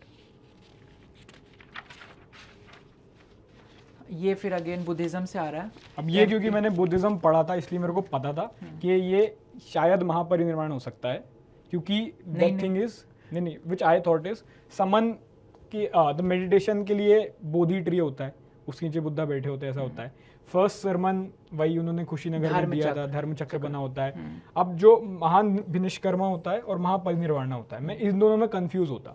अब एक में होता है कि बुद्धा का जो लेटा हुआ स्टैचू होता है, इट सिग्निफाइज नहीं, ये जो है ना महाविनिष्कर्मा, ये we study it is represented by a horse, या जो हॉर्स लीव कर रहा है जहाँ पे जैसे वो गए थे, ये यहाँ से होता है। तो मैं सी पे पहुंचता है इसमें। I would have chosen A. या we have our differences here, let's see what happens. अब ये एक लास्ट ईयर का थीम रिपीटेड है, ये वाला तो हम लोग पढ़ते हैं, बैटल ऑफ 10 किंग परुष्णी पे हुई, तो वो रावी सही है बाय दैट। तो वहां से ये दो चीजें चली गई, दो चीजें अगेन वही आप 50-50 पे पहुंच गए। एंड ये लास्ट ईयर में ये नेम उन्होंने दिया था पीवाईक्यू में, विपाशा, तो दैट इज ब्यास, तो ये गलत हो गया। फिर we only need to check कि 3 और 4 में क्या है, तो 4 है नहीं, तो we reach 3 only. This is a knowledge based questions. अगर थोड़ा पीवाईक्यू से करते तो एक आप एलिमिनेट एटलीस्ट इसमें 50-50 तक तो इसमें अगेन पहुंच सकते थे। तो द थिंग इज कि आप ऑलमोस्ट हर क्वेश्चन में 50-50 तक पहुंच रहे हो। अब वहां पे ट्रस्ट योर गट, मार्क कर दो कुछ भी। अगर नहीं होना होगा तो वैसे भी अभी सारे क्वेश्चन छोड़ के भी नहीं हो रहा, वो होना होगा तो वहाँ हो जाएगा। दिस में seem bit odd coming from us अभी, क्योंकि यू थिंक कि भाई अब तो तुम्हारा हो गया, तुम तो कुछ भी बोल सकते हो। बट द थिंग इज जब we use to sit there also, this is how we use to think कि भाई अगर नहीं किया तो भी नहीं होगा, और अगर करना ही है तो at least 50 at least even when I was sitting for 2023 pre I thought it is very tough then when I went in many question कि कैसे मैं maximize कर सकता हूँ अपने attempts को। So this is a factual question। हाँ, अमरावती तो we read अमरावती का हमको पता है कि अमरावती का मेन स्ट्रक्चर जो है अब लॉस्ट हो चुका है, वैसे भी इतना बड़ा बचा नहीं है। और बड़े स्तूप्स में वही सांची है, धामेक स्तूप है, केसरिया स्तूप है, सारनाथ है। अमरावती को इतना बड़े स्तूप्स में हम लोग वैसे नहीं पढ़ते। बट दिस वी नो कि वो आंध्रा में है, तो Krishna valley is correct. This is correct and this is a very generic statement, तो it ought to be, it can be correct. तो यहाँ भी थोड़ा सा ये दो में हम लोग फंसते हैं, बी एंड डी में। वही तो 50% तो हम यहाँ भी पहुंच ही जाते हैं। दैट इज द थिंग, आप ऑलमोस्ट हर क्वेश्चन में 50% पहुंच सकते हो। अगर आप 50% पे हो तो भगवान का नाम लेके कुछ ना कुछ करके आना है। Will have to increase our attempt ताकि हम कट ऑफ तक, क्योंकि अगर टफ पेपर है तो कट ऑफ नीचे जाएगा, और अगर कट ऑफ नीचे जाएगा और टफ क्वेश्चन है तो आप उसमें आप ये नहीं सोच सकते कि मेरी एक्यूरेसी अगर सही है तो मैं सब क्वेश्चन सही कर दूंगा। मे बी आप वहाँ पे एक्यूरेट उतने ना हो पाओ। इन इवन इन क्वेश्चंस जब हम लोग सोचते हैं कि we are 100% accurate, but there also some time we fumble, तो उस हिसाब से जहाँ पे एटलीस्ट 50% प्रोबेबिलिटी है। मेरे को ये नहीं आता, जैसे ये क्वेश्चन मेरे को बिल्कुल नहीं आता था, तो मैं इसमें कुछ ना कुछ यहाँ पे मेरे पास ये नॉलेज थी कि this is correct for sure. Senguttuvan Chera है, I know, but no idea about this through two people. तो again I would have not correctly matched. तो वन इज, तो अगर आपको ये पता है तो आप ये दो हटा देते। तो now I would have reached again at 50, but ये सबको नहीं पता होगा। सबको नहीं पता, this is a purely knowledge based question. मेरे को नहीं पता था, मैं इसमें कुछ ना कुछ मैं जनरली करता हूँ, जो मेरे को नहीं आते सबको पकड़ता हूँ, सब में बी लगा देता हूँ। तो मैं यहाँ बी लगा के आता तो शायद सही भी होता, शायद नहीं भी होता, वो let's see what happens. This is again a very easy question. ये हमको पता है कि इसमें 1 तो सही है ही है, अगर 1 सही है तो ये कट गया। और कम्युनिस्ट सपोर्ट करते थे बोस को। अगर आपने थोड़ी भी हिस्ट्री पढ़ी हो, थोड़ा बहुत भी रीड किया होता है इसको, या एग्जैक्टली, तो ये थर्ड यहाँ से हट जाएगा। तो ये दो ये हट गए, तो एलिमिनेशन से भी पहुंच सकते हो। बट ये आपका एक नॉलेज बेस्ड क्वेश्चन है, आपको पता होना चाहिए। यस, स्टैटिक के क्वेश्चंस जो आए, हमको मेरा ये पर्सनल मानना होता था कि अगर स्टैटिक का क्वेश्चन है और मैं पढ़ रहा हूँ तो मेरे को वो सही करना ही करना है। स्टैटिक में अगर आपके मार्क्स कट रहे हैं तो there is a fundamental problem with your way of studying. Static के क्वेश्चन आपके 3-4 गलत नहीं होते, तो फाउंडेशन शुड बी स्ट्रॉन्ग। और हर साल के पेपर में आपको कम से कम 30 क्वेश्चन तो स्टैटिक के मिलेंगे ही मिलेंगे। अगर आप उन 30 में से ट्राई करो 30 ही हो, पर आपके वो 25 भी सही हो जाते हैं, तो it gives you a very big edge. Yes, अब यहाँ पे इफ वी सी कि it is again a very like nuanced question कि एनेक्सेशन ऑफ अवध पे क्वेश्चन पूछा है विच इज लाइक डिफिकल्ट कि आपको पता हो। अगर आपने पढ़ा है तो आपको पता है तालुकदार्स के अगेंस्ट होते थे ब्रिटिशर्स, क्योंकि उनके पास पावर आ जाती थी, वो ब्रिटिशर्स को सरपास करने लगे थे। और यहाँ पे एक चीज मैं ये देख पा रहा हूँ ना कि तालुकदार्स वर डिस्पोज्ड ऑफ देयर स्टेट, मतलब कि उनके स्टेट्स उनकी जमीन जायदाद तो छीन ली, पर उनको ट्रूप्स और आर्म्स दे दी। अगर ट्रूप्स और आर्म्स हैं तो वो कभी भी ब्रिटिशर्स से वापस ले सकते थे। And how will they sustain without a state? Exactly. तो ये थोड़ा सा इनकरेक्ट मुझे लग रहा है। इनकरेक्ट है क्योंकि आपने पढ़ा भी होता है ना, अगर बेसिक तालुकदार, तो आपको पता होता है कि दिस स्टेटमेंट इज रॉन्ग, तो I would have just eliminated these two statement. And उसके बाद फिर है कि the British believed in taking revenue directly from peasant by removing the taluqdar. This is true, Britishers चाहते थे ये करना, जो हमारी महलवाड़ी एंड रैयतवाड़ी सिस्टम थी उसके तो बस वही 50 में से आपको वही चूज करना था। नाउ इस क्वेश्चन में अगेन मॉन्टेग्यू क्लेम्स फॉर अभी दिस इज अ थीम 23 में 24 में चार्टर एक्ट के बारे में पूछा था, 25 में नहीं पूछा, तो आपको पढ़ना था वो कि भाई अगर पूछ रहे हैं तो आपको पढ़ना है, क्योंकि मेंस में भी आजकल चार्टर एक्ट के बारे में क्वेश्चन आ जाता है, इसलिए आपको चार्टर एक्ट सारे एक बार तो एटलीस्ट पढ़ना ही था। एंड यहाँ पे भी नो कि यहाँ पे जो हमारी सेपरेट इलेक्टोरेट थी उसको इंक्रीज कर दिया गया था, तो हाँ उसके कारण कहीं ना कहीं जो हमारी अलायंसेस बनी थी बेस्ड ऑन कम्युनिटी, तो reforms retained and extended the principle of separate, ये करेक्ट है? Exactly. They were supposed to counter Indian nationalism, correct है? इट स्टार्टेड, ये बस एक डाइसी ऑप्शन है, डाइसी है, यहाँ पे आप फंस सकते थे, but apart from this question I suggest you कि चार्टर एक्ट जितने भी हैं, आई वुड हैव चोजन डी, क्योंकि इसके बाद डिप्राइव्ड क्लास को थोड़ा ये हम लोग डिप्रेस्ड क्लास मूवमेंट पे इलोंगेट करें, तो it was there. But the moral of this question is कि चार्टर एक्ट्स इंपॉर्टेंट है, प्री के लिए भी मेंस के लिए भी पढ़ना जरूरी है, you should have studied it. उसके बाद भी आप यहाँ फंस सकते हो, that is the true thing. अगर आप चार्टर एक्ट पढ़े हो तो भी एक ऑप्शन ऐसा आ जाएगा जहाँ फंस जाओगे, बट द थिंग इज कि charter act is important theme, आपको पढ़ना है। सपोज दैट कि वहाँ पे किसी ने छोड़ दिया थिंकिंग कि I don't know the correct, but देखो बाहर आके भी we are not very sure कि कौन सा सही है, तो ये छोड़ने वाले क्वेश्चन है नहीं है actually. This I would have left I would also left it. इसमें मैं तुक्का लगाता, बी लगाता, मेरा गलत होता, पर फिर भी मैं बी लगा देता, क्योंकि मैं सब में बी लगा देता हूँ। It is a tough question for sure. अब भाई बी, मैं इसको, मेरे को भी ये नहीं पता था, मैं इसमें भी बी लगाता, तो दो में से एक सही हो गया, मेरे को अगले दो और गलत करने के लिए स्कोप मिल गया। यहाँ पे एटलीस्ट मैं 50-50 पे आके इन दो पे फंसता, क्योंकि यहाँ पे क्या क्षेत्र पत्नी की बात हो रही है, तो कहीं ना कहीं we are talking about feminism and egalitarian society, तो वो अष्टाध्यायी और अर्थशास्त्र जो कि बाद में आ रहे हैं मौर्यन एंड गुप्ता पीरियड में, वहाँ पे we can't talk about egalitarian society, तो मैं यही दो वेद आप एलिमिनेट भी कर सकते हो या फिर आप तुक्का भी मार सकते हो। मैं तो तुक्का मारता क्योंकि मेरे को बिल्कुल भी चमक नहीं रहता ये क्वेश्चन। अब ये क्वेश्चन थोड़ा नए पैटर्न का क्वेश्चन है, केस स्टडी दी है, बट आप इसको पूरा भी मत पढ़ो। अगर आप इन चारों को देखो, इक्विटी, थोड़ा सा इक्वालिटी, बराबरी, सबको सबका हक मिलना चाहिए। डेलीगेशन इज आप अपनी अथॉरिटी को कैसे नीचे वालों को देते हो। अकाउंटेबिलिटी इज अकाउंटेबिलिटी, मतलब आप अपने एक्शंस के लिए रिस्पॉन्सिबल नहीं हो। एस्पिरिट डी कॉर्प्स इज आप अपने फेलो मेट्स के प्रति कैसा आप वो रखते हो व्यवहार, क्या आपकी बोनोमी है, टीम वर्क है। अगर ये आपको नहीं पता इनके इंग्लिश मीनिंग्स, तो आप एक बार हिंदी का पेपर पलट के देख लो। मैंने यही किया था, मेरे को लग रहा था ये भी हो सकता है, ये भी हो सकता है, ये दोनों तो बिल्कुल नहीं हो सकते, क्योंकि भाई इसमें आपकी इशू, प्रॉफिट, थोड़ी सी अच्छी मतलब करप्शन नहीं करना, ये नहीं करना, वो नहीं करना की बात है। और एक चीज है कि मेनी ऑफ अस जो हम लोग पेपर यदि दे रहे होंगे तो दे विल पैनिक कि बहुत लंबा क्वेश्चन है, इसको बस एक बार पढ़ना है। जितने भी इस बार के बड़े क्वेश्चंस है वो इजी क्वेश्चंस है, प्रोवाइडेड आप पढ़ लो। अगर आप उनको डर के अपना टेम्परामेंट लूज करके छोड़ दिया, I said it yesterday also, I am saying this today also, this paper was not the test of your knowledge per se, it was the test of how what cool type you of are, mindset you yeah, how can are you the person who can take control of your nerves or not, आप cool रहते हो कि नहीं pressure situations में, अपना temperament maintain करते हो कि नहीं, and how well you are able to adapt in the change। हम लोग अभी यहाँ खड़े हैं इसलिए हम लोग कर सकते हैं, but the thing is paper में करना इज वेरी टफ। मैं 2 प्रीलिम्स फेल हुआ इसलिए क्योंकि 23 का पेपर देख के मेरे को पसीने आ गए थे कि भाई ये क्या पेपर है, तो मैं आई लॉस्ट माई कूल। वहाँ पे इजी क्वेश्चंस भी, मैं प्राइम मेरिडियन या जो भी इक्विनॉक्सिस के क्वेश्चन आते हैं मैं वो भी गलत करके आया था। तो if you lose your cool there, आप इजी क्वेश्चंस ऐसे गलत करके आओगे, ये वेरी इजी क्वेश्चन, आपको बस रीड करना है इसको। यहाँ से एक और भी चीज़ मुझे जो लग रही है कि लाइक अगर किसी ने एथिक्स अच्छे से पढ़ा होगा तो उसको भी ज़्यादा दिक्कत नहीं आएगी, तो आई फील लाइक कि अब जो थोड़ा मेंस का प्रिपेयर साथ में कर रहा है they will be having a benefit. Every serious candidate जो प्रीलिम्स में अपेयर कर रहा है वो मेंस पढ़ चुका होता है, तो थोड़ा महसूस कर very long question, very long question, पर इसको सिर्फ आपको पढ़ना है, पढ़ के बिल्कुल आसानी से आप यहाँ पे पहुँच जाओगे।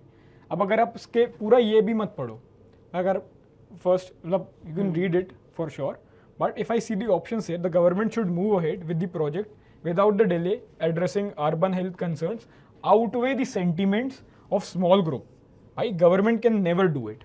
You And know, I everyone know, is a everyone knows. stakeholder. At least question में तो directly ये बिल्कुल नहीं बोल सकते. तो अगर आप यहाँ से सिर्फ 2 भी हटा दो ना तो easily आप question में पहुंच जाओगे. But again, if you read it, it is a very easy question. And to some extent जो सीसेट की प्रैक्टिस है ना फास्ट रीडिंग हाँ. की, वो हमें थोड़ा सा इनकलकेट करना पड़ेगा. क्योंकि सीसेट के लिए भी आप प्रिपेयर तो हो ही ना. ऐसा थोड़ी है कि आप 2 घंटे पहले वाला पेपर दे रहे हो तो आप उसमें फास्ट रीडिंग आती नहीं है, आप 2 घंटे बाद आ जाएगी. Last year also paper was lengthy, this year इस पेपर इज लेंदी. हो सकता है अगले साल ना हो, बट द थिंग इज अगर आप सीसेट के लिए प्रिपेयर कर रहे हो you can read high possibility कि हो सकता है अगले साल और कुछ नए टाइप के क्वेश्चंस आ जाएं. क्योंकि दिस टाइप ऑफ क्वेश्चन एक रीडिंग में आपको समझ में आ जाएगा आंसर क्या है. Yes. तो you should not leave this kind of question. वही है last the ultimate thing is कि अपना कूल मेंटेन करके रखना है. अगेन ये भी एथिक्स का क्वेश्चन है, केस स्टडी बेस्ड, कि आपका क्या होता course of action if you would have been somebody x.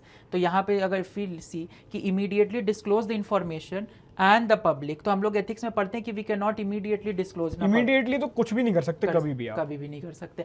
And if you are reading the paragraph, तो यहाँ भी हम लोग देखते हैं कि nothing has been legally proven till now. तो based on that you can not stereotypically. मतलब भाई ने बोला कि वो 2 को हटा दे, बट मैं 2 और 3 पे रहता कि भाई शायद रिकमेंड भी कर सकते हैं. बट वही बात सही है कि कोई लीगल सोर्स नहीं है, कोई आपके पास ऑथेंटिक इन्फॉर्मेशन नहीं है और सोर्स आप रिवील भी नहीं कर रहे हो क्वेश्चन में एटलीस्ट. मतलब वो शायद ऑथेंटिक ना भी हो, गलत भी हो सकता है. You can't recommend anything on the source you don't know. वही है डाइसी. दो आंसर्स, 2 ऑप्शन पे आप इसमें भी पहुंच सकते थे. ये छोड़ने वाला क्वेश्चन नहीं था. और केस स्टडी है नहीं, और जब हम लोग एथिक्स में करते हैं तो हम लोग प्रैक्टिस करते हैं कि काफी जल्दी हम लोग अपने आंसर्स फ्रेम कर सकते हैं. अगर आपकी प्रैक्टिस होगी तो लेंदी पेपर भी आप जल्दी पढ़ लोगे. अगेन नाउ पॉलिटी से कुछ क्वेश्चन है, काफ़ी कम है इस बार पॉलिटी से, बट आर्टिकल 13 पे पूछा है व्हाट आर लॉज. तो वहाँ पे we read in article 13 direct लिखा हुआ है वहाँ डायरेक्ट पे. लिखा तो हुआ है. ये ऑप्शन बिल्कुल कट जाएगा और ये भी कट जाएगा. And then why is pointing कि there law also include custom and usages. तो ये है ये आर्टिकल्स में भी स्पेसिफिकली मेंशन्ड है. तो इसके according, but X is not convinced, X does not say कि ये नहीं है. तो I am confuse between C and D. अभी भी मेरे को लगता है कि X and Y are correct. सही बात है, वो अपनी अपनी जगह करेक्ट है, but X is not correct because he is not convinced. This makes him half right and half wrong. तो मे बी ये सब्जेक्टिव है. ये सारे जो क्वेश्चंस है ना, they are very subjective in nature. आपको अपनी इन्फरेंस लगानी है, आपको अपनी इन्फ्लुएंस लगानी है और करके आना है बस. वो फिर बाकी भगवान पे छोड़ना है. क्या बोला जा रहा है एग्जैक्टली. या तो दिस सब्जेक्टिव में सी और डी दोनों में कंफ्यूज हूं. ए और बी तो हटना चाहिए इसमें से. अब ये अगेन काफ़ी ज़्यादा ही आउटलायर क्वेश्चन है. हम लोगों ने सारे कॉन्स्टिट्यूशन के आर्टिकल्स पढ़े हैं, but these articles are about 390 के रेंजेस के हैं. This is a type of question no one expects you to know. तो this is just to check your mindset. मतलब छोड़ सकते हो इसको. मैं तो छोड़ता या तुक्का लगा के आता. एग्जैक्टली. मेरे को भी नहीं आता ये. अब यहाँ पे सी अगेन, यहाँ पे सोशल जस्टिस जो हमने मेंस में पढ़ी है वो हेल्प करेगी, because this year is wrong. We know कि थिंग इज यूपीएससी अक्सर करता है जब कोई स्कीम कुछ भी क्वेश्चन ऐसा देता है उसमें क्या गलत कर सकते हो. Year, ministry, data. अब इसमें ईयर दिया है तो it should ring a bell for me. ये आई थिंक 2016 है, राइट? वो नहीं भी पता तो ईयर मेरे को बेल रिंग करना चाहिए. सही है या गलत है, that is up to you. And ये काफी ज्यादा वी कैन कोरिलेट. यदि हम लोग यहाँ पे भी ये जो मिनिस्ट्री दी है तो वही मैं ये सोचता कि शायद ईयर गलत होगा और शायद मिनिस्ट्री गलत होगी.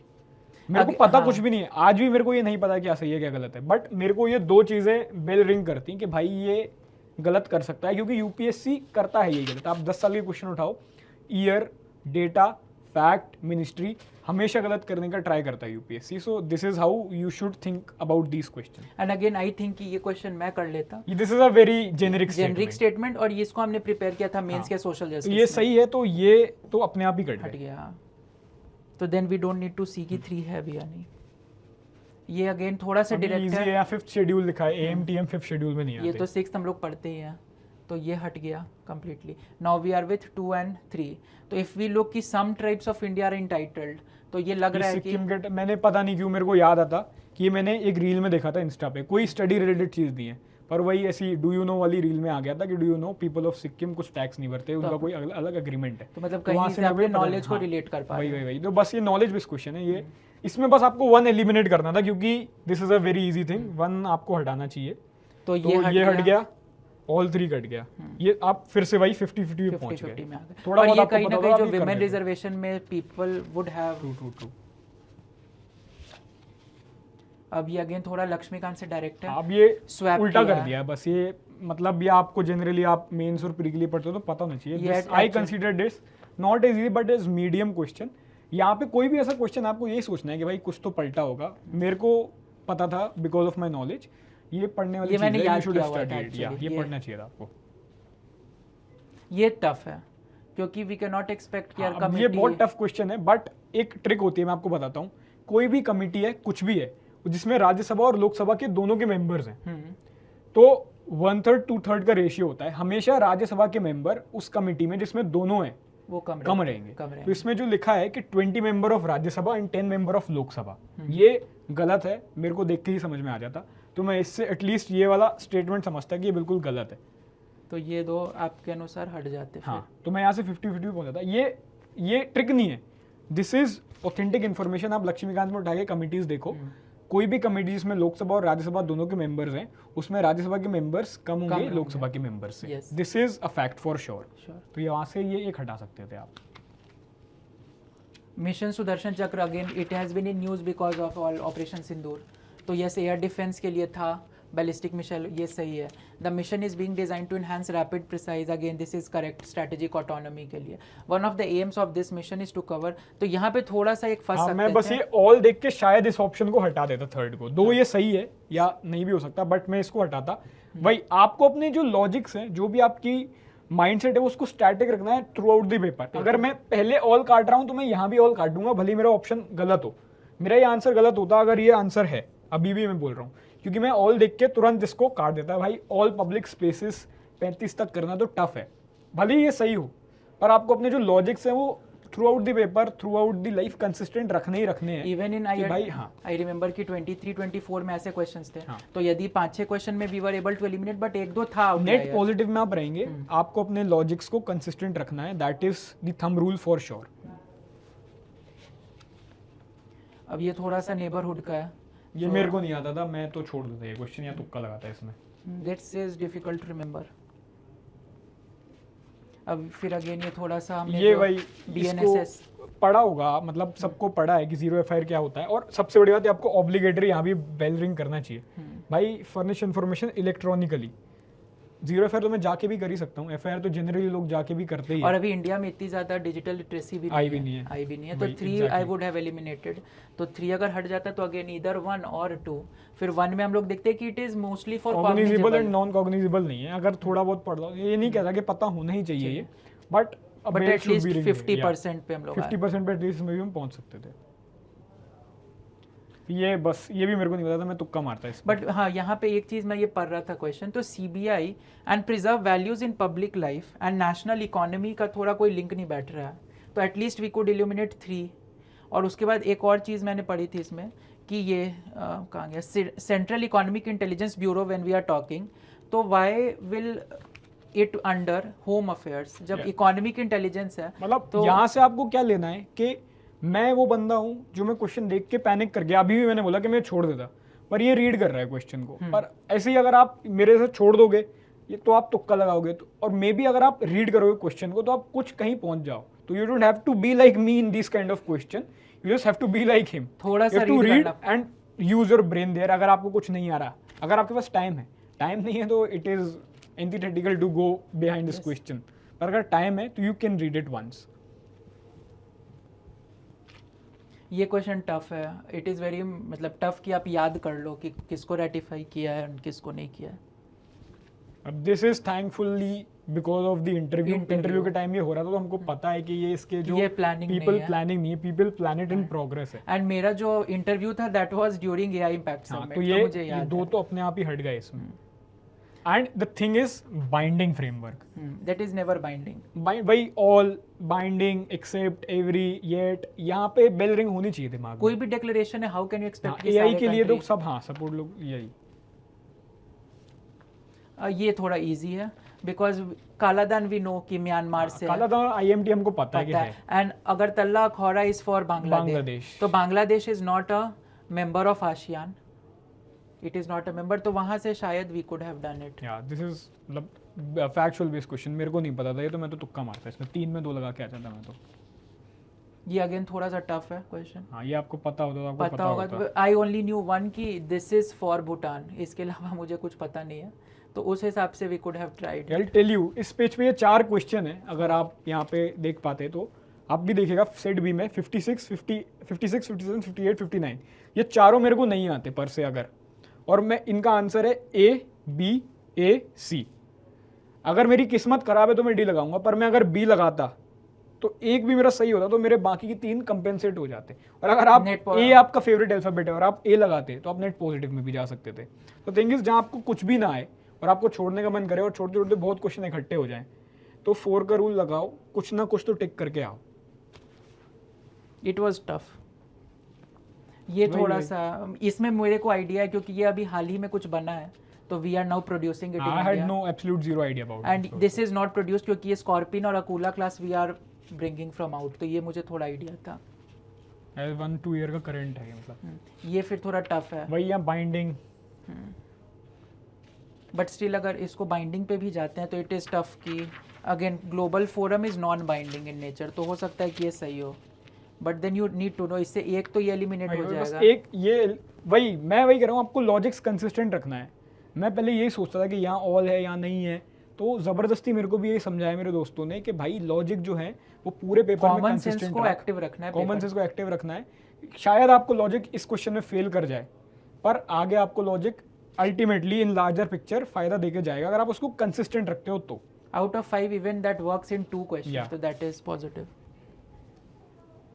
This I would have left no idea मेरे about को भी idea the नहीं Nobel था। Prize. ये भी काफी वही। टफ है, मतलब बहुत पुराना है। अगेन ये वही सेम पेज है, 64, Same 65, 66, 67 ये चारों क्वेश्चन बाउंसर्स हैं इस पेज के, तो मैं चारों में बी लगा देता, और वहाँ यहाँ भी इसका आंसर है बी सी and सी, या तो हो जाता, एक पॉजिटिव में वैसे भी पहुंच जाता। इस पेज पे ये 3 पेज ऐसे आए थे पेपर में, ये आपका पेज नंबर 31B, 33B और 35B, अगर इंग्लिश मीडियम के हिसाब से देखो तो इन पे ना आए तो कुछ भी एक कंसिस्टेंट अल्फाबेट लगा दो। फिर ये भी काफी टफ है, तो याद करना कि यार बिम्स्टेक की कौन सी ऑब्जर्वेटरी किस ये तो छोड़ने का क्वेश्चन, इस पे डिस्कस करके कोई फायदा नहीं, ये भी नहीं पता होगा, मेरे को भी नहीं पता था। एंड व्हाई दे एक्सपेक्ट यार हमें पता हो कि कहाँ पे कितने हैं। दिस इज समथिंग जो छोड़ सकते हो आप। इस वाले क्वेश्चन में आई वाज रीडिंग, तो एटलीस्ट मैं 3 को तो एलिमिनेट कर देता कि the share of central funding is 100% for all. ये थोड़ा सा जान ही रहा है, क्योंकि अगर हम लोग जब पढ़ते हैं सेंट्रली स्पॉन्सर्ड स्कीम्स वगैरह तो 100% एवरीवन के लिए नहीं होती है, तो शायद ये 2 तो एलिमिनेट हो जाता। आई had zero idea about this, मैं ऐसे ही कुछ ट्राई करता इसमें एलिमिनेशन का। ये इजी क्वेश्चन है, ये पता होना चाहिए था। यूरोपियन यूनियन जर्मनी है and there is only one option जहाँ पे जर्मनी है। हाँ, तो ये वैसे भी आ सकता था, पर और ये यूरोपियन यूनियन की कंट्रीज मोटा मोटा एक बार तो देखना चाहिए। एंड इवन ईयू का यूएस इतना बड़ा न्यूज में था, नेटो इतना न्यूज में लास्ट ईयर आया भी था, मदर तो of all yeah, deals we were talking.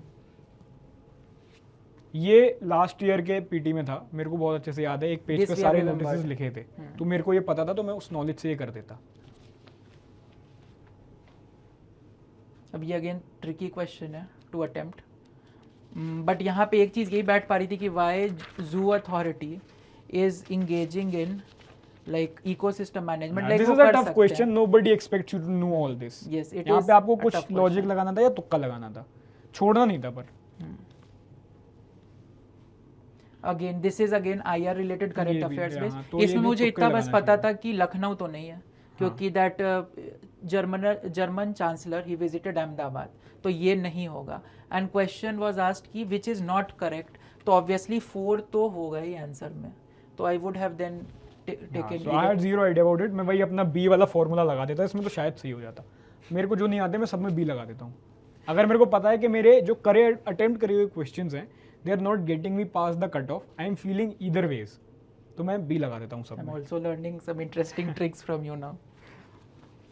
ये ध्रुव चिप न्यूज़ में थी, ध्रुव पता चिप होता हम बोथ तो आर पता होता, करेक्ट। या। हाँ, ये हम लोग पढ़ के भी गए हाँ, थे। ये पढ़ के जाना चाहिए था, ये तो इजी करंट अफेयर है। अब ये अगेन काफी ज्यादा फैक्ट है, किसी को याद नहीं होगा कि IS कोड भाई क्या है। तुक्का लगाना था इसमें, अगर माने आपका लगाने का तो। This is also a very tricky question, क्योंकि चारों 25 की नोबेल लॉरिएट्स हैं, आपको नाम भी आता तो भी आप कंफ्यूज होते। थोड़ा सा मेरे पार्ट पे मैं बोलूँगा ये वियर्ड है, क्योंकि यार अगर वो उनका कंट्रीब्यूशन भी पूछते हैं, बट दे हैव आस्क्ड कि वो That is something no one expects you to know. Again, I would have left. I always leave sports Yeah. question. हाँ, ये मुझे इसीलिए पता है क्योंकि मैंने ISM इंडियन सेमीकंडक्टर मिशन को मेंस के समय प्रिपेयर किया था, तो आई न्यू कि मध्य प्रदेश में कोई भी सेंटर नहीं है आउट Yeah, ऑफ 10। बस वहीं से हटाना चाहिए था बस वही आई न्यू कि उड़ीसा में है, गुजरात में है, आसाम में, तो on basis of that I would have eliminated. Bharat forecast system, again ये हम लोग मिशन मौसम वगैरह पढ़ते हैं तो आता हाँ, है, ये बट मेरे को अगेन भी नहीं आता। फैक्चुअल है, हाँ, मेरे को फैक्चुअल नहीं है आता थोड़ा। ये question. Again I would this have is a very easy current affair, I have बहुत no न्यूज़ में idea. था, मेरे को पता था ये बिल्कुल। मैं अगर ऑप्शंस भी नहीं देखता, कुछ एलिमिनेट भी नहीं करता, तो मेरे को पता था ये तीनों सही हैं, क्योंकि इंस्टा पे रील्स में इतना आया, ये न्यूज़पेपर्स में इतना आया, इंटरव्यू के लिए भी मैंने पढ़ा था। तो this is easy question if you have read it, or if you have interest in that and it is a very difficult question if you have zero knowledge about it. yes, if you For have, me, I read about it, I knew everything about it, तो मैंने attempt किया, easily हो गया। इसलिए ये मतलब subjective है हाँ, कि अगर आपको subjective, आता yes. आता नहीं आता, पर बूम इतना ज़्यादा न्यूज़ में था, अगर आप एक्टिव एस्पिरेंट हो तो कहीं ना कहीं आपके दिमाग में बूम तो होगा, तो कुछ ना कुछ इसके बारे में तो आपको होना चाहिए था। okay. मतलब Blockchain ब्लॉकचेन तो ये technology. मतलब साइंस एंड टेक में पढ़ते ही हैं, तो इट इज लाइक ऑब्वियस ये आना चाहिए था कि consortium blockchain is not a blend of like public हाँ, एंड मेरे को ये नहीं पता था, तो मैं इसमें तुक्का मार के आता। अगेन इकोनॉमिक्स क्वेश्चन है, थोड़ा अनकन्वेंशनल है, हाँ। But like word based questions अक्सर कंपाइलेशंस में होते हैं। ये था कि नहीं मेरे को नहीं पता, क्योंकि इस साल के लिए मैंने लकीली नहीं पढ़ी थी कोई भी कंपाइलेशंस, बट मोस्टली कंपाइलेशंस में ये वर्ड बेस्ड क्वेश्चंस आपको मिल जाएंगे, तो शायद होगा, अगर जिसने पढ़ा होगा तो उसके लिए तो वेरी इजी क्वेश्चन। यस हाँ हाँ, ये अब मुझे पता था। हाँ, ये अगली लास्ट ईयर पीटी में था। आई हैड रिमेंबर्ड कि एक्सेस यूजेस एंड क्वालिटी 100% मेरे को भी शॉर्ट याद था। ये ओपन नेटवर्क ये बहुत ONDC इजी है very easy कि question. गवर्नमेंट कंट्रोल ओवरऑल हो नहीं सकता, टू रिप्लेस प्राइवेट हो नहीं सकता, टू मैंडेट यूपीआई पेमेंट्स हो नहीं मैंडेट सकता, करना, रिप्लेस करना, कोई नई टेक्नोलॉजी से just they want government to नहीं कर रही है। Have a place for smaller people. ONDC तो पता होना चाहिए, मतलब इजी है बहुत। अगेन अब दिस इज वेयर योर से डेप्थ नॉलेज ऑफ ये होना चाहिए। एक ही बात है बस कि CBDC RBI बनाता है, UPI सबका अपना अपना है। NPCI तो का ये एक बाकी तीनों settlement चीजें है बहुत वो। इजीली चल रहा है, बट द थिंग इज कि in both cases liability lies with user in the respective banks. Digital rupee की RBI के पास होती है, as far as I am aware, मैं पूरा श्योर नहीं हूँ, बट ये मेरे को यहाँ बेल रिंग करता है। जहाँ तक मैं याद कर पा रहा हूँ कि दिस इज रिपीटेड थीम, 24 में भी उन्होंने हाँ, पूछा था, CBDC 25 तो में भी आता है पूछा पेपर में, हाँ। मतलब तो पढ़ने like, वाली चीज है। ये पढ़ के जाना चाहिए था। बाकी इजी है, स्टेटमेंट्स पढ़ोगे तो समझ में आएगा कि हाँ भाई सही है। Again This is also a very easy easy question. Question all आएगा इसका आंसर, कुछ नहीं है NFT इसमें वगैरह के अकल बारे में। लगाने का। अब ये थोड़ा सा I would have got confuse between B and C. हाँ, yeah, सॉवरेन बॉन्ड गवर्नमेंट से होती है, बिल्कुल नहीं होगा green sovereign bond is mostly for environment, तो आई और वुड यहाँ पे हैव सोशल प्रोजेक्ट भी क्योंकि ऐड हो गए हैं, तो मे बी इन दोनों में से कुछ होगा। कुछ होता। अगेन वहाँ पे मैं भी कंफ्यूज होता, ये भी कंफ्यूज होता, but the thing is to reach to 50-50 at least. ये वाला मैं कहूँगा कि because we are talking of exchange now, तो एक्सचेंज पे generally we don't talk about Call it, loans हाँ। और एनी क्रेडिट। एक्सचेंज का एक सिंपल सा काम होता है डिस्काउंटिंग करना और any sort of that thing, तो मैं इस पे टू फैसिलिटेट्स डिस्काउंटिंग इसमें आ भी रहा है, इनवॉइसिंग बिलिंग ऑफ तो एक्सचेंज फॉर वहाँ से आप थोड़ा सा उसको कर सकते थे cut through. Crowding out effect. हाँ इजी है ये सबको कि पता private होता है। मतलब investment अगर का आप चला न्यूज़पेपर भी जाना। रोज पढ़ रहे हो तो crowding out effect once in a week तो आ ही जाता है किसी न किसी आर्टिकल में। And we remember the definition also ना कि reduction in basic investment. Question है। क्रिटिकल मिनरल्स, यहाँ पे if we look at it, तो ये स्टेटमेंट इफ वी बिल्कुल, सी हाँ, चाइना इज भाई। Highest share followed by India India, तो बिल्कुल हमारे भी लिए तो नहीं। कंसर्न है कि वी आर वेरी हाँ, तो वही यहाँ से फार ये- बिहाइंड। ये कट गया, एटलीस्ट ये एक कट ऑप्शन गया। यहाँ से कटा। And again because I have prepared this topic for mains में पढ़ा था तो पता है हमको मेंस था कि इट इज 15 + 17 2 होते हैं, 17 होते हैं, तो ये वाला ऑप्शन वहाँ से कट जाता, तो ये भी कट गया, तो 1 3 इन 3 ओनली पे पहुंचा। तो एंड पढ़ वन के इज अ मैं- very generic modern Very technology such as this is use. होता ही है, सबको पता है कि भाई रेयर अर्थ एलिमेंट्स होते हैं उसमें यूज, तो इजी है, उस हिसाब से पहुंच सकते थे। अगर आपको ये तो आपको पता होना चाहिए, क्योंकि रेयर अर्थ इतना न्यूज़ में है कि इंडिया सेकंड हाईएस्ट तो नहीं है माइनिंग में, और ये अगर आप मेंस के लिए सही से पढ़ते, क्योंकि मैं हमेशा कम लिख के आता था, जितने भी आंसर्स में लिखता था उसमें एग्जैक्टली मेरे को काट के देते थे कि भाई इतने होते हैं, तो मेरे को अल्टीमेटली याद हो गया था कि इतने होते हैं। अगर आपको ये 2 पॉइंट पता होता, इकोनॉमिक ज्योग्राफी से ही एक्सपेक्टेड था। हाँ ट्रू। अब ये तो क्वेश्चन हाँ मेरे को नहीं पता था, ये थोड़ा न्यूज़ में मैंने पढ़ लिया था इंटरव्यू के समय, तो therefore I could have. Crowd funding easy question है, हम लोग हमेशा सुनते हैं। दोनों जेनरिक बात ये, अगर आपको क्राउड फंडिंग नहीं भी पता तो आप ये स्टेटमेंट्स पढ़ लो। फर्स्ट इंस्टेंस में इनको सही अगर मान भी लो तो बहुत ही जेनेरिक स्टेटमेंट्स हैं, इनमें कुछ भी गलत करने का स्कोप लग नहीं रहा। लोअर कॉस्ट को हायर कॉस्ट कर देंगे अगर, तो भी भाई क्राउड फंडिंग है, सबको पता है कि हायर कॉस्ट पे तो क्राउड फंडिंग में कौन ही पैसा दे रहा है, तो और अगर दे भी रहा है तो कोई क्यों देगा क्राउड फंडिंग में हायर कॉस्ट पे, that is where.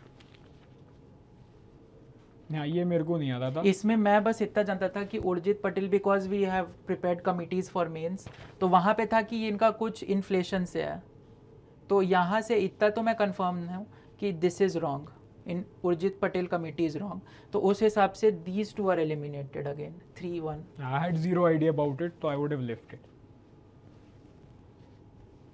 Then this is a very static knowledge से आपका Repeated question। सबसे पहली बात तो all आ गया, एवरीवन इज अगेन भाई all आ गया तो आपको उसमें अकल लगाना चाहिए, they don't form a part of payment and settlement. ठीक है। और यहाँ पे ये जो DICGC के बारे में लिखा है ये सिर्फ बैंक्स के लिए होता है, and if they are, Mainly. and even if they are not a part of the payment and settlement, all have ऐसे टू बी भी- रजिस्टर्ड विद RBI नहीं होता, कुछ कुछ नाबार्ड के साथ भी होते हैं और अलग अलग एजेंसी के साथ भी सब होते हैं NBFC रजिस्टर्ड, yes, तो वहाँ से इस पे पहुँच सकते it is a repeated theme। Repeated theme static पढ़ा होता तो ये आता आपको। now MPI, अब ये तो बेसिक डिफरेंस सब पढ़ते हैं कि जो मैटरनल हेल्थ और बैंक अकाउंट है ये अलग हैं, कॉमन नहीं है ये दोनों। These are the only thing जो 10+2 हम पढ़ते हैं, वैसे 10 होते हैं पर इंडिया के में 10+2 है, 2 है। तो ये जो 2 है +2 का ये है, ये मेरे को मेंस की नॉलेज से पता था, तो this is how could I this could have theme I have eliminated this prepared very well for option. mains, तो Yeah. इसीलिए I knew। हाँ इसमें मैं कंफ्यूज होता फॉर श्योर, मेरे को ये नहीं पता था क्या है, तो मैं इन दोनों में से कुछ एक चूज करके आता यहाँ पे। अब यहाँ पे मैंने जब पढ़ा ना तो ये वाली स्टेटमेंट मुझे वियर्ड लगी, alter the entire entire, again वही ऑल एंटायर यूनिक, तो then at least I would have eliminated 3 again.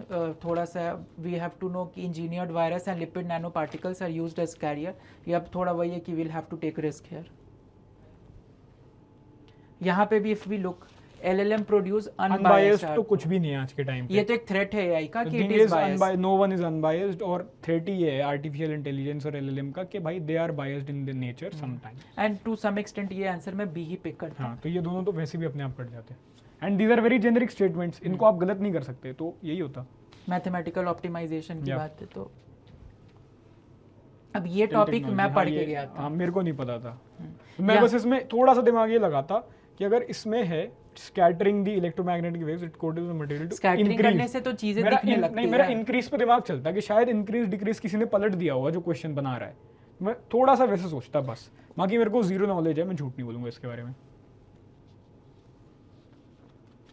Black boxes, black box पता था मेरे को क्या होता है, क्या होता है, तो जो होता है वो मेरे को पता था कि रिकॉर्ड करता है वॉइस और फ्लाइट डेटा को, और ये इन दोनों चीजों से बनता टाइटेनियम से है, बनता पर है। वन पे मैं श्योर नहीं था, तो या तो मैं इस पे तुक्का मारता, वही बी मारता, मेरा वही फेवरेट ऑप्शन, तो शायद यहाँ पे सही हो जाता मेरा। यहाँ पे जैसे you had that edge in that movie Boom, या I had an edge here because मैंने इसको पढ़ा पढ़ा था। था वही, if you have read it तो पता होता है। ये अगेन ये रिपीटेड ये थीम है। अलग है, ये तो बिल्कुल ही गलत है। ग्रीन हाइड्रोजन तो इतना न्यूज में है, ये तो मतलब सबको पता होता है, तो वन तो इसमें डायरेक्ट ही कट गया। और उसके बाद क्योंकि मेंस के लिए पढ़ा होगा, 50 MMT का मिशन है, ये पता था, तो मैं 2 and 3 ही लगा गया था इसमें। यहाँ पे अगेन यहाँ पे ये तो बिल्कुल सही है, इन ये स्पेस। तो जेनेरिक स्टेटमेंट है। हाँ, और ये अभी आप मतलब- इसको अगर आप उसमें रख लोगे, पता होगा कि नहीं, अगर आपने साइंस एंड टेक पढ़ा है तो GSLV इसरो 3 का। स्टेज होता है, सॉलिड, लिक्विड और cryogenic. And like ISRO has made it well. अगर इन्होंने बनाया भी होगा, मतलब मेरे को नहीं पता कि बनाया है कि नहीं बनाया, GSLV ऑलरेडी एग्जिस्टिंग है अपने पास, GSLV Mark 3 भी है, तो सॉलिड, लिक्विड, क्रायोजेनिक है। वो लिक्विड फ्यूल अभी तक मेरे को नहीं पता कि बना है कि नहीं बना, तो मैं अपनी उस लिमिटेड नॉलेज से, मेरे को आज भी नहीं पता कि क्या है, तो मैं ये दो एटलीस्ट काट देता। एंड ये दोनों पड़े पड़े हैं, तो इसलिए मैं उनको सही मान के चलता, एटलीस्ट मैं 50-50 पर तो पहुंच जाता है इसमें।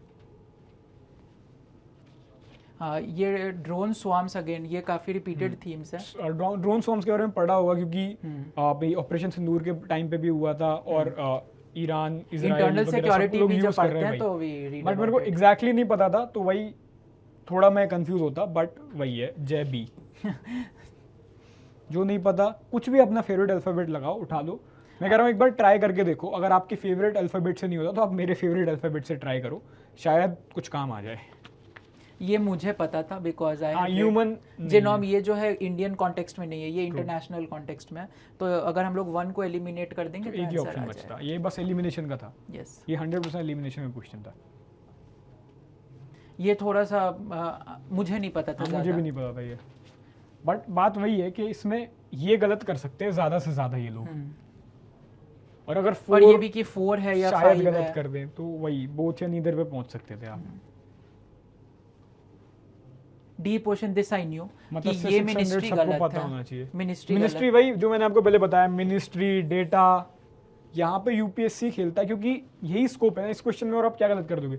ये गलत कर सकते हो ज्यादा से ज्यादा, ये गलत कर सकते हो। और यहाँ पे भी सिंस इफ मिनिस्ट्री को हमने एलिमिनेट किया तो भी मिनिस्ट्री को एलिमिनेट करके आप इजीली आंसर तक पहुंच सकते थे। सो these were the 100 questions. that we The had. objective of this video was not to tell you that I'm repeating again, we are better in any sense. The thing is, अगर हमारे पास ये questions आते तो हम कैसे उनको approach करते। The thing which I want to say to you is कि मेरे को भी इनमें से 35 क्वेश्चन ऐसे थे जो एब्सोल्युटली आइडिया भी नहीं था रिमोटली भी कि ये क्या पूछ रहा है भाई। और अगर वो 35 पूरे पूरे छोड़ के आता तो मेरे को शायद उतना फायदा नहीं होता क्योंकि मेरे बाकी अटेम्प्ट से गलत हो सकते थे। तो what you can do is reach to at least 50-50 there. कुछ भी तुक्का लगाओ या trust your gut, what I say. But अगर आपको पता है कि आपका कट ऑफ जो आपने करे उसमें क्लियर नहीं हो रहा तो आपको पेपर डिसअपॉइंट होकर छोड़ के नहीं आना। पेपर ट्रिकी था, आगे भी पेपर टफ आएंगे and it is not going to be easy in life either. So you should not give up on your self in the paper per se, क्योंकि जितने लोग मेंस लिखते हैं वो इस बार भी लिखेंगे। Yes, you just have to be one of them. If the paper has become tough तो कट ऑफ नीचे आ जाएगी। बिल्कुल, कट ऑफ अपने आप नीचे पीपल आर जाएगी। Going to clear this prelims also. And इस 100 क्वेश्चंस को देखकर मुझे जो एक फीलिंग आ रही है that now we need to have a integrated approach, कि हम लोग ऐसा नहीं कर सकते कि प्री के लिए ये पढ़ना है, मेंस के लिए ये पढ़ना है। तो यदि हमारी एक इंटीग्रेटेड प्रिपरेशन है तो that will help us a lot in solving mocks और in solving the prelims paper. And to some extent ये है कि पेपर रैंडम आया है काफ़ी ज़्यादा, तो we'll have to be mentally prepared कि वहाँ पे जब हम जाएंगे पेपर देने तो we will be getting some shockers for sure. For sure. So thank you everyone for watching.